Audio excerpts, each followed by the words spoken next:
ন্যায় প্রতিষ্ঠা করার জন্য, ন্যায় বিচার প্রতিষ্ঠা করার জন্য আমাকে আল্লাহ তাআলা এই মুহূর্তে আদেশ করেছেন। প্রথম মিশন আমার, দ্বিতীয় মিশন হচ্ছে ওয়াল ইহসান, সদাচরণ প্রতিষ্ঠা করা, দল মত নির্বিশেষে মানুষের সাথে সুন্দর ব্যবহার করা, মানুষের হক আদায় করে দেওয়া, মানুষের ন্যায় বিচার প্রতিষ্ঠা করার জন্য আল্লাহ তাআলা আমাকে হুকুম করেছেন।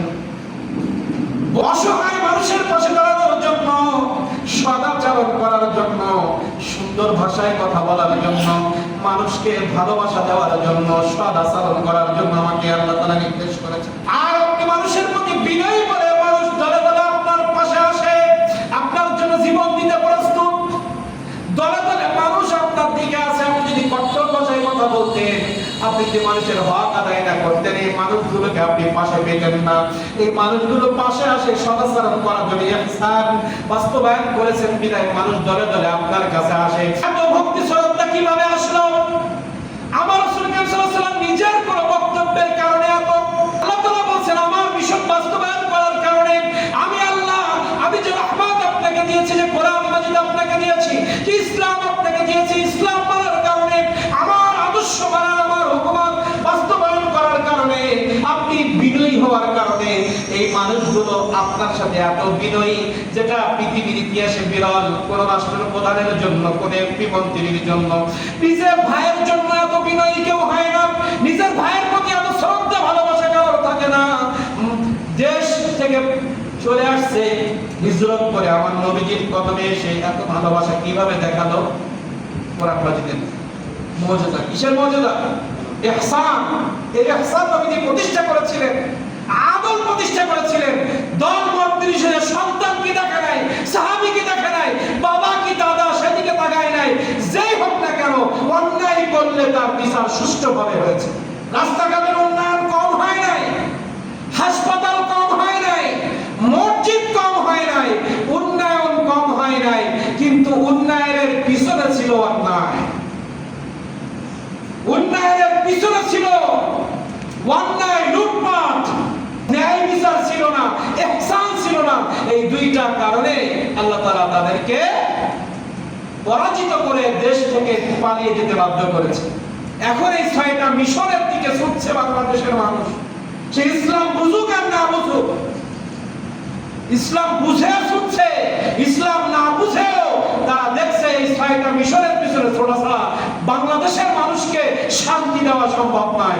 অনেকভাবে বাংলাদেশের মানুষ রাষ্ট্র পরিচালনা করেছে, সমাজ পরিচালনা করেছে, ব্যক্তি জীবন পরিচালনা করেছে, সংসার পরিচালনা করেছে, ব্যবসা পরিচালনা করেছে, স্কুল প্রতিষ্ঠান, মাদ্রাসা সব কিছু প্রতিষ্ঠান করেছে, আদালত প্রতিষ্ঠান করেছে, কিন্তু তারা বুঝতে পেরেছে আমরা কাজের কাজ কিছুই করতে পারি না। ওই সেই কোরআনের দিকে আবার ফিরে আসতে হবে। রাসূল সাল্লাল্লাহু আলাইহি ওয়াসাল্লাম যে ছয়টা মিশন দিয়েছিলেন, ওই ছয়টা মিশনের দিকে যদি আমরা ফিরে আসতে পারি, আবার শান্তিতে ভরে যাবে। শিশু থেকে শুরু করে, বৃদ্ধ থেকে শুরু করে, চাকরিজীবী থেকে শুরু করে, ব্যবসায়ী, সাধারণ মানুষ সবাই ন্যায় বিচার পাবে যদি এই মিশন সামনে রেখে আমরা কাজ করতে পারি। ওসমান ইবনে মাসউদ বললেন, হে আল্লাহর রাসূল, এমন সুন্দর বিধান আমার জীবনে কোনোদিন শুনি নাই। আমি তো বিভিন্ন মানুষের কাছে গিয়েছি, বিভিন্ন মানুষের বক্তব্য আমি শুনেছি, কিন্তু এত সুন্দর নীতিমালা হতে পারে এটা আমার জীবনে কোনোদিন শুনি নাই। এই নীতিমালার ভিতরে এত সুন্দর নিয়ম আমি কোনোদিন দেখি নাই। আপনি দেরি করবেন না, এক্ষুনি আমাকে মুসলমান বানায় দেন। মিশন কি? ইন্নাল্লাহা ইয়া'মুরু, আমি শাব্দিক ব্যাখ্যা করছি, ব্যাখ্যামূলক আলোচনা যতটুকু সম্ভব করব সময়ের ভিতরে, শুধু আয়াতের অর্থগুলো বলছি। ইন্নাল্লাহা, আল্লাহ তাআলা আমাকে আদেশ করেছেন, নির্দেশ করেছেন, বিল আদল, ন্যায় প্রতিষ্ঠা করা, সমাজের মধ্যে ন্যায় বিচার প্রতিষ্ঠা করা, ইহসান, সদাচরণ করার জন্য, ওয়া ইতাইল কুরবা, এবং আত্মীয়তা। এখানে কুরবা মানে শুধু বাবা মা নয়, আল্লাহ তাআলা আমাকে নির্দেশ করেছেন ওয়া ইতাইল কুরবা, বাবা মার সাথে সম্পর্ক প্রতিষ্ঠা করা, বাবা মার সাথে সুন্দর ব্যবহার করা, চাচা চাচির সাথে সুন্দর ব্যবহার করা, ভাই বোনের সাথে ফুফু খালা, আত্মীয় স্বজন যারা আছে তাদের হক আদায় করা। এজন্য অবিজিল কুরবা মানে কোনো না কোনো ভাবে আমরা একজনের সাথে একজনের সম্পর্ক। এজন্য সমগ্র বিশ্বের সাথে এই কুরবা আল্লাহ তাআলা সমগ্র বিশ্বকে বোঝানোর জন্য অবিজিল কুরবা বলেছেন। আপনি চিন্তা করেন, যারা ঢাকায় থাকে, খুলনায় থাকে, মুসলমান যারা, আপনি আমি মুসলমান, কোনো না কোনো ভাবে প্রত্যেকটা মানুষের সাথে আমাদের সম্পর্ক আছে। হতে পারে আমার দাদার সাথে রক্তের রিলেটেড, দাদার সাথে রক্তের রিলেটেড, নাইলে আমার মা আমার নানার বাড়ি থেকে রিলেটেড, নাইলে দাদার বাড়ি থেকে রিলেটেড, নাই খালার বাড়ি থেকে রিলেটেড। কোনো না কোনো ভাবে আমরা একে অপরের সাথে সম্পর্ক। এজন্য প্রত্যেক জায়গায় আমাদের লোক আছে। আপনি যদি রিলেটেড তৈরি করেন, আমাদের রক্তের মধ্যে কেউ না কেউ সচিবালয় আছে, কেউ না কেউ ব্যবসা করে, কেউ না কেউ সরকারি চাকরি করে, বেসরকারি চাকরি করে, কেউ না কেউ র্যাবে আছে, পুলিশে আছে, বিমান বাহিনীতে আছে, নৌবাহিনীতে আছে, আর্মি বাহিনীতে আছে। প্রত্যেক জায়গায় আমাদের কেউ না কেউ আছে। এজন্য আল্লাহ তাআলা বলছেন ওয়া ইতাইল কুরবা, সবার সাথে সদাচরণ, সবার অধিকার প্রতিষ্ঠা করার জন্য রাসূল আপনি কাজ করবেন। এই তিনটা আদেশ আর তিনটা নির্দেশ করেছেন ওই তিনটা কাজ থেকে দূরে থাকার জন্য। ওয়াল ফাহশাই ওয়াল মুনকারি ওয়াল বাগি ওয়া ইয়ানহা আনিল ফাহশা ওয়া ইয়ানহা, নিষেধ করেছেন তিনটা কাজ, আদেশ করেছেন তিনটা কাজ। আদেশ হচ্ছে ন্যায় বিচার, সদাচরণ এবং প্রত্যেকের অধিকার আদায় করা। আর নিষেধ করেছেন তিনটা, একটা হচ্ছে ওয়া ইয়ানহা, নিষেধ করেছেন ফাহশাই ওয়াল মুনকারি ওয়াল বাগি। ফাহশা মানে অশ্লীল ভাষায় কথা বলা, ফাহশা মানে এটা ব্যক্তিগত জীবন, মুনকার সামাজিক জীবন। মুনকার এটাও খারাপ জিনিস, সামাজিক ভাবে আপনি কোনো অন্যায় করতে পারবেন না। ফাহশা মানে ব্যক্তি পার্সোনাল, আপনি আমি পার্সোনালি ভাবে মদের সাথে সংযুক্ত থাকতে পারবো না, এটা অশ্লীল কাজ। মদ খেলে মানুষের সেন্স থাকে না, আবোল তাবোল কথা বলে, আবোল তাবোলিতে ফাহশা কথা, গালিগালাজ করা ফাহশা কথা।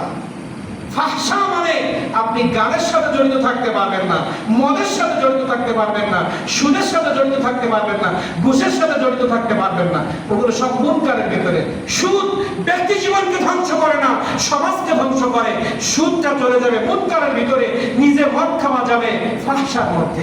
নিজে গালিগালাজ করা এটাও ফাহশা, সামাজিক ভাবে মানুষের সাথে গালিগালাজ করা, অন্যায় কথা বলা, এটা মুনকারের মধ্যে। তাহলে সামাজিক ভাবে, রাষ্ট্রীয় ভাবে আমরা অন্যায় করতে পারবো না। ওয়াল বাগি, বাগি অর্থ সীমা লঙ্ঘন করা যাবে না।